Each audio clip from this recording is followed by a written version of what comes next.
Having been in the ministry for 55 years, it's been my privilege to watch the United Pentecostal Church make history. It's grown from small beginnings to a thriving, vibrant spiritual army with evangelistic outreaches all over the earth. Many children who were born during this time of growth are now mature ministers and are pastoring thriving churches. Other ministers whom I've revered and learned from are now gone on to their reward. I've seen several generations come on the scene, moving slowly across the panoramic stage of our Pentecostal heritage. Most of the stories about them are positive, and they have heavenly escort endings. However, among the successful, there are some casualties thrown along the way, and regretfully, these casualties serve as a grim reminder of the penalty of failure and a life gone awry. Looking back through the years, I remember the failures of some men who were important in my life, and I note one major flaw in the armor of them all, and this flaw became their Achilles heel. They were accountable to no one. If they'd made themselves accountable to the right person, it may have saved them. Alas, their demise became a tragic event in the lives of their friends. Plato said, "The unexamined life is not worth living." Let's talk about accountability.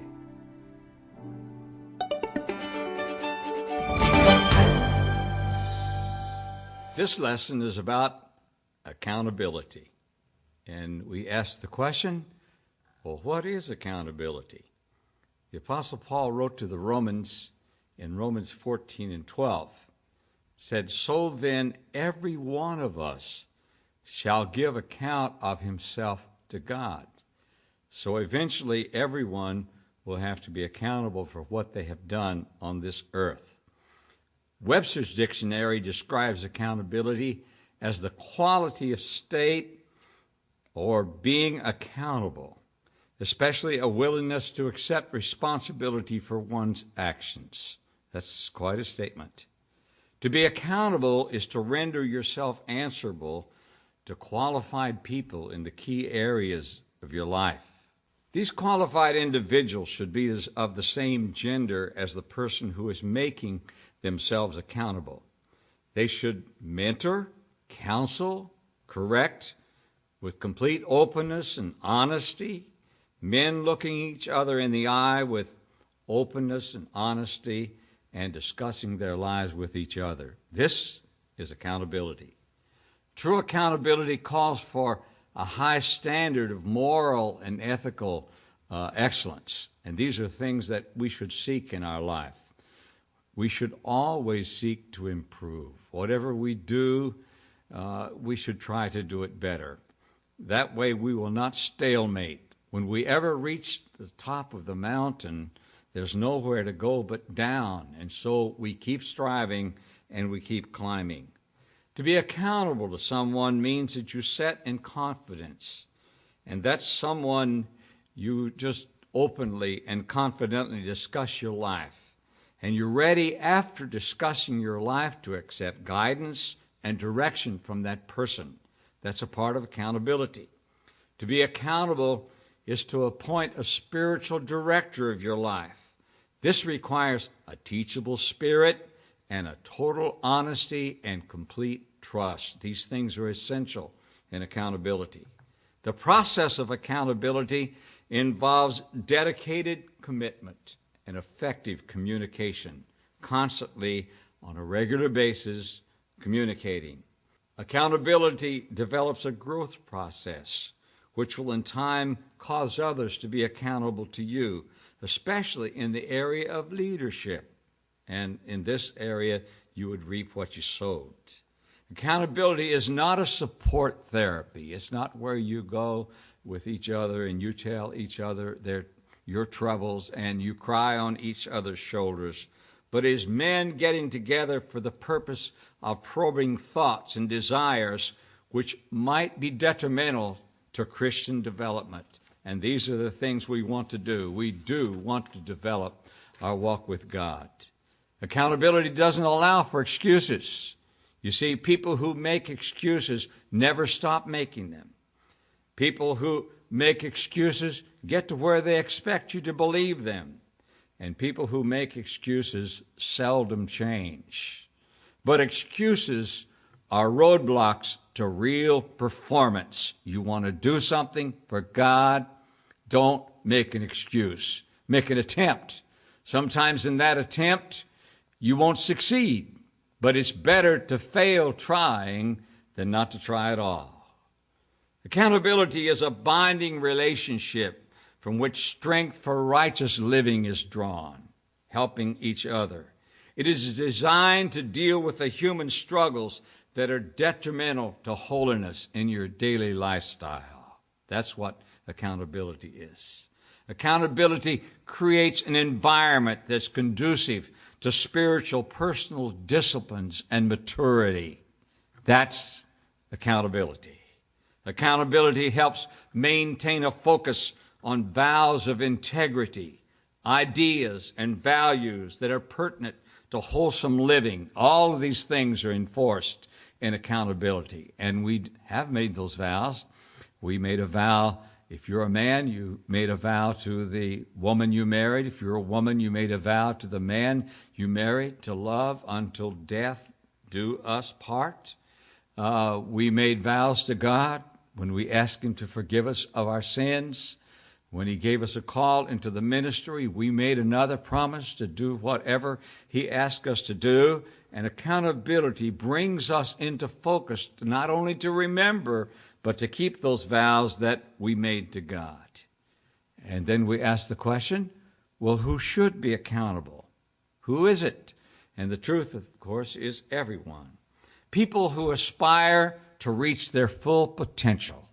They want to be the best they possibly can be for God. They should religiously practice accountability. This decision has got to be voluntary. It can't be forced.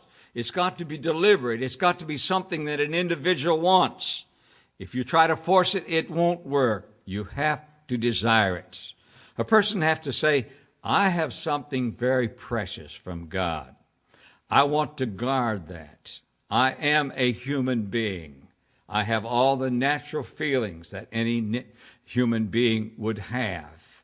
And so I want to guard against the weaknesses in my life. And I share my life with someone else who may in turn decide they would share their weakness with me in total confidence, told to no one, absolutely no one, and in that way receive counsel and guidance. Everybody needs to be accountable. All leaders need to be accountable. I have seen many leaders in my life that were not accountable to anybody, but they were on dangerous ground.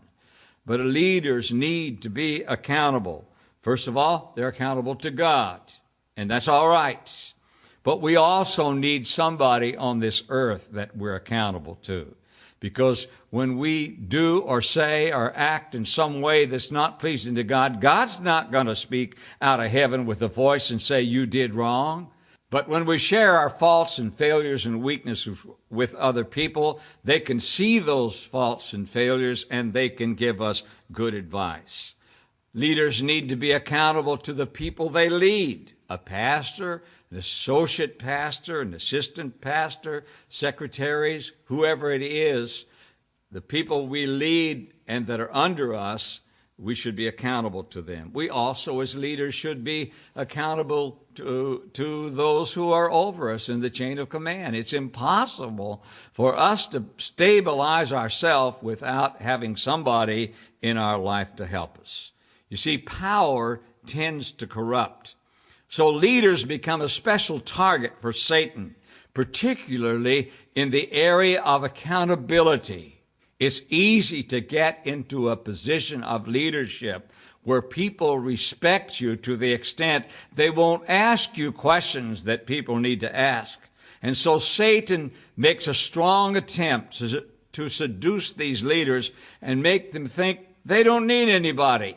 They don't need to be accountable to any other person on the earth. That is a very dangerous place to be. Everybody needs to be accountable to someone. The Apostle Paul said to the Corinthian church in 1 Corinthians 10 and 12, "Let he that thinketh he standeth take heed lest he fall." In other words, you think you're strong. You think that time has proved that you have made yourself strong, and your reputation says the same thing. But remember, when you think you're strong, he said you better take heed and look lest you fall.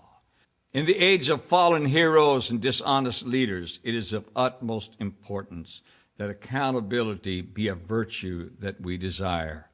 We've seen the fall of the televangelists. We've seen hypocrisy in high places. Some of our great leaders in the land were not true to their calling and the things they pledged to do. And so it looks as though there are many people in top leadership who are not accountable. And perhaps they weren't. This may have been their Achilles heel and the one fault that destroyed them. But I urge everybody who's listening me today, be accountable. Be accountable. The military requires accountability. The top leaders, the 5-star general in the Army is accountable to the president. And if you'll remember in the Korean War, when Mr. Truman told General MacArthur, don't go north of the 38th parallel in Korea, but he did. And President Truman fired him. He was no longer the commander-in-chief. Now, the president is accountable to the Congress. They can pull his coattail if they want to. And Congress, in turn, as individuals, is responsible and accountable to their constituency. The people who voted them in can also vote somebody else in. So when you get in the chain of command and leadership, there is some accountability. Now, every person on the earth ought to be accountable for their decisions, their choices, and their behavior. Now, we've got a world system that says, oh no, they didn't mean to do that. They did that under duress and pressure, and they're not responsible. But the Bible makes us all responsible for what we do. You see, if it were actually the case that everybody took responsibility for their actions, we'd live in a much better world than we live in today. Things would drastically be changed for the good. Let me say this. If a person is too big to be accountable, they have gone too high up the ladder of authority. If they are too big to be accountable, they're really, in truth, too little to lead. No one should be exempt or should exempt themselves from accountability. Nobody should ever say, well, here I am and I have made it. I have striven to get to this place and I have reached the top. Now I don't have to tell anybody what I'm doing. And that is not a good place to be. The Apostle Paul confronted Peter at Antioch concerning Peter's eating with the Gentiles. And then when certain Jews came down from Jerusalem, Peter withdrew from those Gentiles and didn't eat with them. And this upset the Apostle Paul. And so he made Peter accountable to him. The marvelous truth is that Peter accepted. You read in Galatians 2:11, Paul said, but when Peter was come to Antioch, I withstood him to the face because he was to blame. And even Peter, who the man with the keys to the kingdom of heaven, allowed himself to be accountable to the Apostle Paul. This showed some greatness in a great leader. Accountability is not a natural trait. It's not something is inborn in you as a baby. It's not something you grow up desiring and wanting. It is not an obvious thing of greatness, and yet it is truly a part of greatness. But you see, accountability is a surrender of our sovereignty over our own life. Now, I know we surrender to God and we say, God, you can take my life and you can use it, but this accountability is to an individual who sees us on a regular basis and knows who we are, what kind of person we are, where our weaknesses are, and where they need to shore up those weaknesses with us and confide in us what we need to do. I'm going to tell you, this is part of greatness. There should not be a difference between a person's public life and their private convictions. You see, many people need assistance in accomplishing this particular virtue because their private life and their their private convictions and their public life are two different things. You see, to live differently than that is pure hypocrisy, and there will not be one hypocrite get into heaven. He's coming back for a people that are called, that are chosen, that are faithful, without spot, without wrinkle, without blemish, without any such thing. The Apostle Paul said, I fear lest after I have preached to others, I become a castaway. And I don't know about you, but I do not want to be that castaway. And so I'm willing to make my life accountable. A man once said to his pastor, no one tells me what to do. And he was telling the truth. Nobody did. And nobody ever did tell him what to do. He said, my boss on the job is the only person in this world that can tell me what to do, and I have to accept his wishes in order to get my paycheck. But you know what? I know that man today. The years have not dealt kindly with him. He left the church, took his family with him. His wife is backslidden, raising his children without God. They're lost. What a price to pay for independence.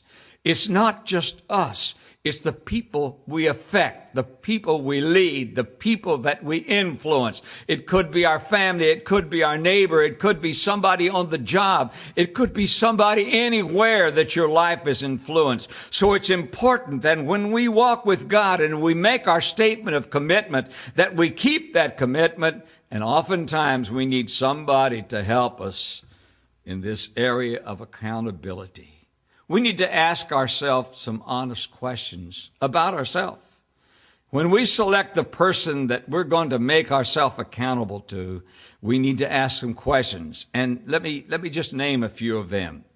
Who nurtured me through my spiritual infancy? Now we're trying to find somebody to help us be accountable. Who was it that brought us to the Lord and strengthened us in our weaknesses? Who responded favorably when I confided them about my call into the ministry, and who encouraged me? Who is it that has been supportive of my ministry, even in my infancy spiritually in the ministry of God? And through all my struggles, who was it that gave me the encouragement that I needed and wanted so many times? And then who also has taken out of their busy schedule personal time to give direction to my ministry and to keep me on course? Who was it that in love has corrected me and given personal direction and told me about my mistakes? Who is it that's done this? And who is it that has saved me from self-destructive pride, that has told me, yes, you did well, but don't you talk about it. Do like the Bible says, and let others praise thee. Success makes a person vulnerable to pride, and continued praise is pretty heady stuff. A minister can get to believing that. They keep telling him what a great preacher he is, what a great leader he is, all the great things that he does. And hey, you're in grave danger when you believe that. You say, that's how they look at me. But I know what I am. I know that I am only a lump of clay blessed by the presence and the power of God. What I am, God has made me. What I will ever be will be because of God. Everything that I have belongs to Him. My life belongs to Him. My future belongs to Him. I am just a steward of these good things, and I have handled them as a good steward. So don't believe it when people continually praise you. The wise man in Ecclesiastes 4 said, better a wise and a poor child than an old and foolish king who will no more be admonished. He's a king now. Nobody can tell him what to do. That's a bad place to be. You see, there are dangers in the island mentality. Successful people especially need to guard against the Lone Ranger syndrome, or we call it the island mentality. I'm everything all by myself. I know what I want to do. I know where I want to go. I know what I want to be. And I know who I want to help me. And don't anybody tell me what I want to do. And that's the island mentality. The book of Amos records a preaching of a prophet, and his name was Amos. He lived in the southern portion called Tekoa, and God sent him from Judah, Tekoa in Judah, up to Israel and through the city of Bethel. And he sent him there to preach, and preach he did. He preached against excessive drinking of wine. He preached against taking bribes. He preached against mistreating the poor. He talked about being at ease or affluent luxury, ease in Zion. He talked about desecrating the Sabbath and cheating in their business transactions. And this they were all doing. And Amos the prophet lifted up his voice and he decried these things. You say, well, they repented and they wanted to be good people. No, they did not want to be accountable to anybody. The king, the high priest, and the people all refused to be accountable to the words of God that God told this man to come up and preach in the city of Bethel. They said, Bethel is not able to bear your words. Go back where you came from and eat bread down there and prophesy down there, but don't preach anymore in our town. It was true words that came from God, but they did not want to hear them, and they did not want to be accountable. Consequently, destruction happened to Israel in 721 BC. The Sennacherib brought his Assyrian army, and they totally wiped out the nation of Israel, took their people, scattered them in various nations, and no one has ever been able to find those particular tribes of Israel again. You see, God's word is true. We don't have to believe it, but someday we will be accountable for it. A young preacher called his pastor to tell him of a special revelation that he'd had. He said, God gave me this revelation, and I have learned to help people who are being tempted. And I take them through this prayer of deliverance, and when I'm done, they're not tempted anymore. He said, somebody took me through this method, and he said, I had personal problems that I'm no longer problemed with. They don't bother me anymore.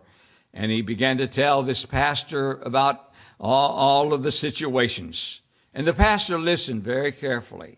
And finally he said, what you sound like is good. What you're talking about seems to be good. But it's not scriptural and it's not biblical. I would suggest that you draw back from what you're doing and get back in the Bible. Well, the young man did respect his pastor, or he wouldn't have called him, but he was not accountable to him. He felt like that what he had and what he knew was more than what the pastor knew. And so he continued in his method of what he called deliverance. And as he continued, of course, the devil tripped him up, pride got in his heart, and his entire family was lost. He lost his ministry. He lost his soul. His wife backslid. What children he's got are not raised in the house of God because he would not be accountable. You see, the records of failure of ministers is pretty great. And I have watched some of these. I have seen ministers whose ministry was in demand everywhere.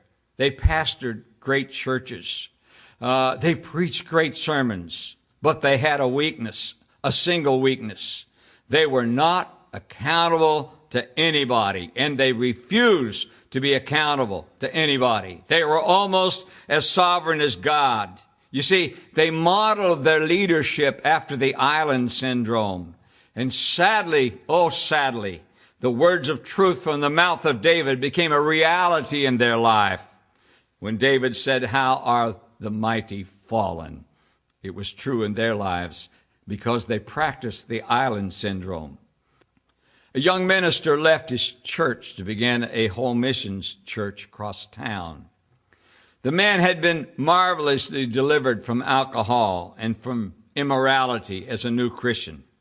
And now he felt his call to preach, and now a place had called him to preach, and he was going to raise up a church. He was very successful as a young pastor. In fact, his success was phenomenal. He worked at a secular job for a while, but the church grew under his ministry, and shortly the church was able to support he and his family. It was financially strong enough. And then the young man completely cut off his ties from his former pastor. He was doing a better job than his pastor, or so he thought, and he didn't need him, and he didn't need to be accountable. But before long in his ministry, the devil lifted him up with pride, and the old temptations came back to him. The temptations for alcohol and the temptations for immorality came back. And since he had not maintained any contact or accountability, pretty soon the weakness overcame him, and he went back to his alcohol, and he went back to his immorality. He lost everything. He lost his ministry. He lost his soul. He lost his family. He lost his church. And then he became an alcoholic. All because he would not be accountable. He was an island unto himself. But what if he had been accountable to his former pastor and say, Pastor, those old problems are coming back. Those old temptations have arisen in my life. And he would have confided in that pastor, would have prayed with him, would have advised him, would have called him on a regular basis, would have checked back to see how he's doing. He could have been pastoring a great church today instead of being lost forever. You see, among the people who are not accountable are the great casualties of life. The 16th chapter of Numbers records the demise of Korah. Korah was a Levite, but he was not content. He wanted to be a priest, and the priests came from the tribe of Levi, but they were over the Levites and over all the people. And Korah wanted to be that kind of leader. He resented the authority of Moses and Aaron, and he was under their leadership, and he was supposed to minister under them. But he resisted accountability to the authority. And finally, Korah gathered 250 princes from the assembly, and they all sympathized with him. And a great confrontation followed between Korah and Moses and Aaron. Korah said to Moses, "You take too much on you. All of God's people are leaders," he as much as said. The Apostle Jude calls this challenge the gainsaying or the speaking against of Korah. You see, this is Korah speaking against Moses. "Woe unto them," Jude said in the 11th verse, "for they have gone in the way of Cain and ran greedily after the error of Balaam for reward, and notice, and perished in the gainsaying of Korah."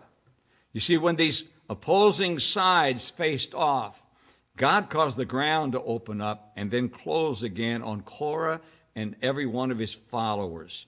God had instituted a government called theocracy, a God rule, and Moses was the selected leader under God of that government. He had been chosen of God. He was God's mouthpiece. If they wanted to hear from God, they heard it through Moses. God did not tolerate Korah's rebellion. The sad ending of this story involves quick judgment upon Korah and all those who followed him. The defiant Levites stood in the door of their tents with their wives, their sons, and their little children, and they all perished. In Numbers 16:32 and 33, it says this, "And the earth opened her mouth and swallowed them up, their houses, and all the men that appertained to Korah, and all their goods went down alive into the pit, and the earth closed upon them." You see, they lost their invitation to the promised land. They were never going to be there. Some pastors have left the ranks of the tried and the faithful and have taken their families and their churches into what's called a charismatic world. These men have proclaimed that holiness and separation in living is legalism and bondage, and now they're free. In short, they really wanted to be free from any type of accountability. But notice, in almost every case that I've observed of the decision of these, the ending was failure and disappointment. It was not a good ending. Their churches lost membership. Their children became disillusioned and often backslid. Their wives sometimes backslid, and many of them left the ministry, and they themselves left God. We must not be an island. We need to be accountable. You see, in the book of Joshua is the story of Achan. Achan knew the command of God that the spoils of Jericho were to go in the treasure of the house of God. He also understood the ethical concept of obedience. He knew what he was supposed to do. But he had a weakness for prosperity and success, and he'd been in the wilderness all this time, and he couldn't wait to get his hands on some of the things that God had promised, and his weakness overcame him. He hid a Babylonian garment. He took 200 shekels of silver and a wedge of gold, and all these things belonged to God. You see, when this happened, Israel no longer won victories. They were defeated at Ai, and Joshua was on his face. He wants to know what the problem is. And God said, there's sin in the camp. So Joshua marches all the tribes before him, and here comes Achan. And he says to Achan, man, give praise to God. But the problem, he couldn't praise God. Sin was in his heart. His praise had left him. And then Joshua said, what have you done? And he said this, I have sinned. Achan was taken to the valley of Achor, accompanied by his sons. The Bible says his daughters, his oxen, his donkeys, and his sheep, and they were stoned. Also with him was the tent, the silver that he'd taken, and the gold that he'd taken, and the garment that he'd taken. And all the living were stoned, and everything else was burned with fire, and then buried in the valley of Achor. The genealogies of Achan ceased that very moment because he would not be accountable. You see, accountability is a safety belt. What if Achan, when he realized this temptation, Jericho had fallen, spoils of war were everywhere, and people were picking them up. He simply picked some up too, but when he picked them up, he wanted to keep them for himself. And God said, this is the first fruits. This belongs in the treasure of the house of God. What if he had said, oh, I think I'm going to take this garment home with me. I think I will hide this wedge of silver, the shekels of silver and this wedge of gold. And I think I'm going to keep them. What if he'd confided in a trusted friend who would have said to him, you know what God said. You know what Joshua has commanded. You know the penalty for disobedience. I'm your friend, but it's the wrong thing to do. Achan might still have generations today that are on the earth, but instead his genealogies were cut off. You see, it's important that we be accountable to someone. Many, many lives would have been spared had Achan obeyed the word of God. Proverbs 27:9 says this, ointment and perfume rejoice the heart. You like to smell something good. So does the sweetness of a man's friend by hearty counsel. Hearty counsel, correct counsel, good counsel will cause the heart to rejoice. In Proverbs, the same chapter, verse 17, it makes a similar statement. Solomon said, iron sharpeneth iron, so a man sharpeneth the counsel of his friends. How about that? He makes his friend think, and he causes him to think and to give right judgments. The wise counsel of a friend, if it is received, can bring about objective thinking, which will result in making wise decisions. And we need to make wise decisions. Men that are accountable to each other strengthen one another. They strengthen their shortcomings and their failures. They help them in their struggles, and they help them when they're being tempted if they're totally open with each other. You see, their openness and total honesty receives not condemnation. You don't condemn them, but godly counsel, advice to do the right thing. Accountability is a practice that saves lives. Two ministers made a vow to each other that before they ever did anything that would adversely affect their ministry, they would call the other. They made that vow.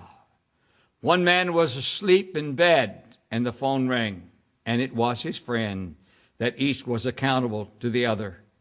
And he told him what he was going to do. He's leaving on the next plane. He's going to another city. He's not coming back. He's leaving his family. He's leaving everything behind. That minister got out of bed. He quickly dressed. He jumped in the car. He sped across town. He arrived at the airport just minutes before his friend did. And when his friend walked in the door, he grabbed him and he set him down and he began to talk to him. He pled with him. He told him all of the things that would result of a bad decision. Told him of the price that he would pay, of the people that he would affect, of lives that would possibly be lost because of him. And before they were done, the man repented of his thoughts. He renewed his life with God. And he said, I'm going home to my family and take care of my family the rest of my life. Being accountable saved him and his family from a tragic separation. The young man grew discouraged in his Christian walk, and he got with some people that didn't encourage him but discourage him. And then he got kind of depressed, and he felt frustrated. He finally went to a psychologist.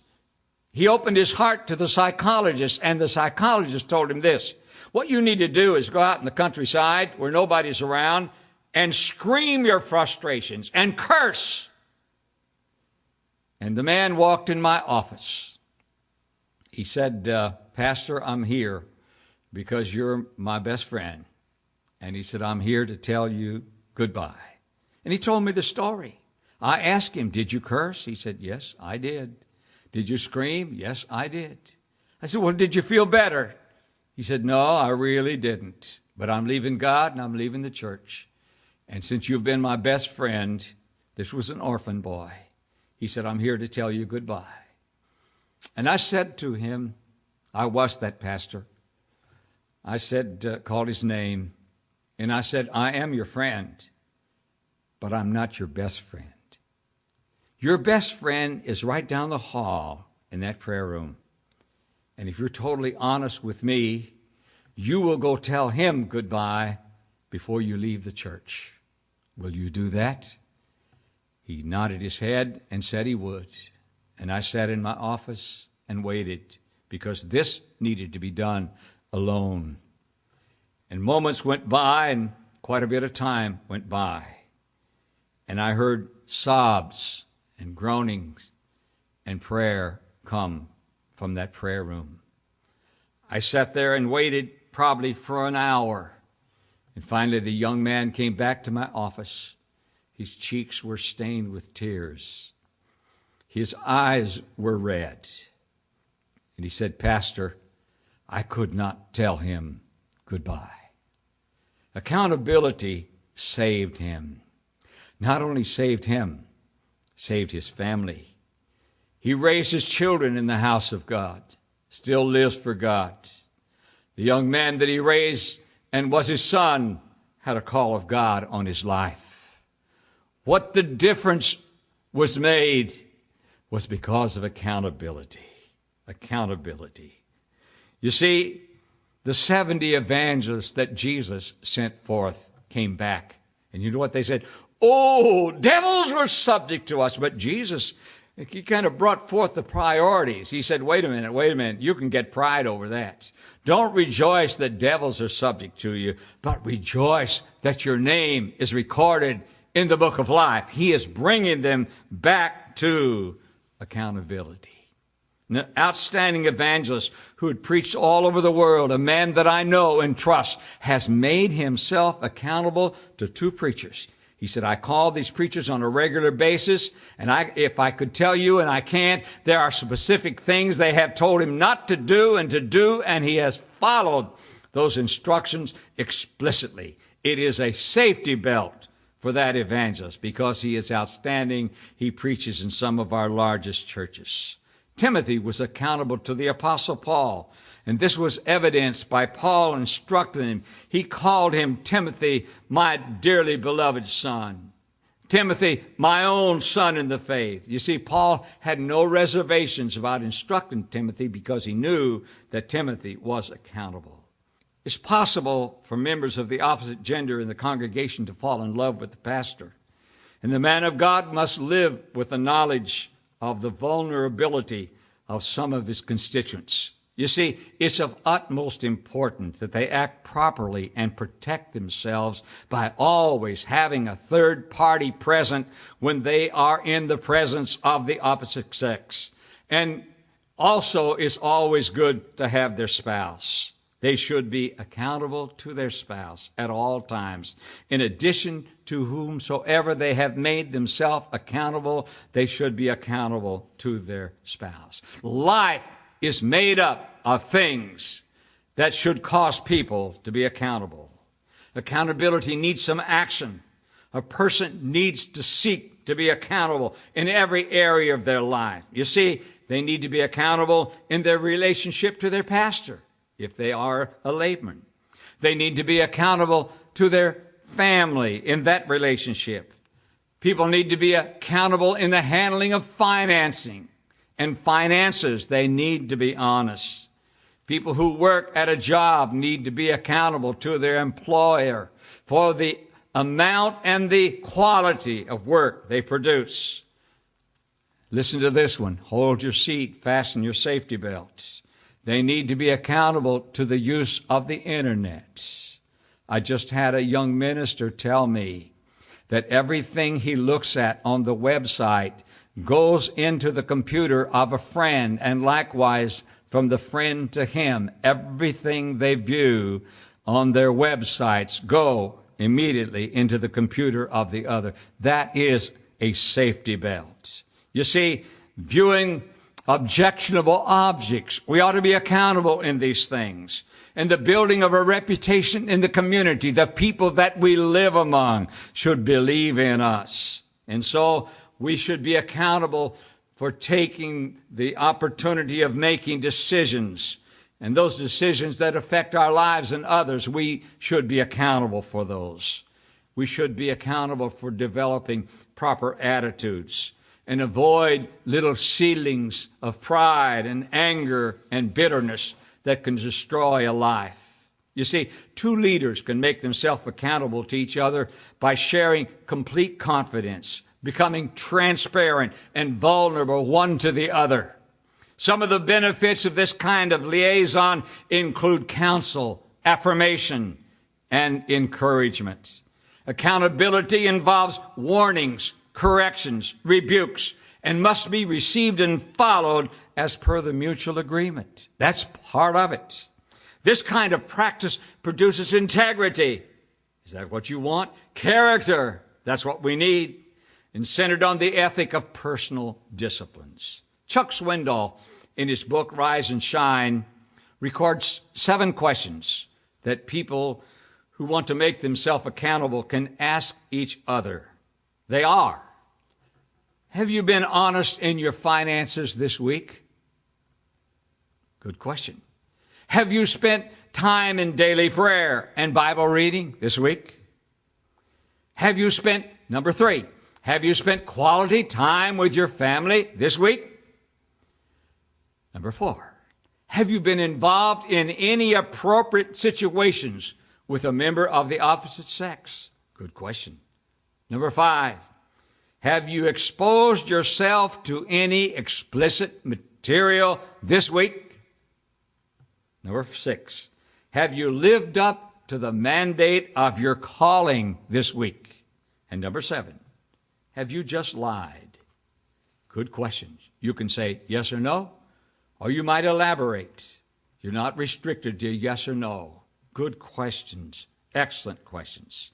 In summary, there's safety in bonding with a trusted friend that cares about you and your ministry and your family. This friend who accepts a responsibility for your spiritual well-being gives you oversight. He gives you wise counsel that will help you protect the most cherished possession that heaven can offer, and that's your ministry. When a preacher is helped to avoid moral and spiritual bankruptcy, a life is saved, a family is saved, and often a church is saved. Untold future generations are affected. So I ask you, is being accountable to somebody for your life and your ministry, is it too much to ask?